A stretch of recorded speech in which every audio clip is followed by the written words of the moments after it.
to show you how to do the coupon code in a two-step order form in the funnel. So first we're going to create the funnel. You probably will already have yours created, but I'm just going to name this test. You also want to make sure that your Stripe is already integrated. And then you would do the settings of making sure you have a domain, all that normal thing.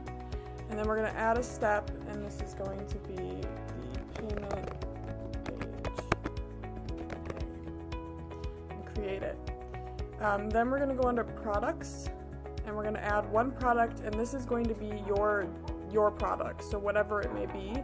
I'm going to do a one-time, and this is going to be main product. Say it's $500. Alright, so then we'll save that. You can fill out the rest if needed. So that's our main product. Then we're going to add another one that's the same thing, but this is going to be the discounted version. Product, we'll do 50% off. Cannot type. So then this is obviously $250 because that's half of 500. So then in this price override, we're going to say that it's $250, and then we'll do discount code, and then this is where you're going to put whatever code you want. So this could be 50 off.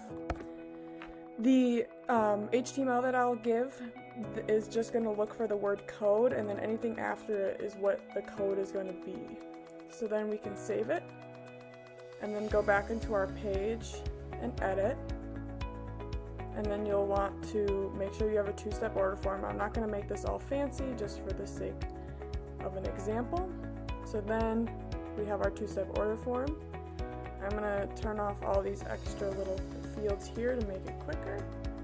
But you can customize the two-step order form as you would like. Then we're going to add another one that is the HTML, so this custom JavaScript HTML right under that. And then you're going to open this code and put the code that I provide you in that space.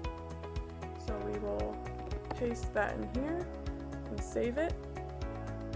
And then we'll save our funnel and preview. And then this is just going to be fill it in. And then it's saying the main product is 500, and then it's asking for the discount code. So then you would, if they have it, they would apply the discount. And now it's $250.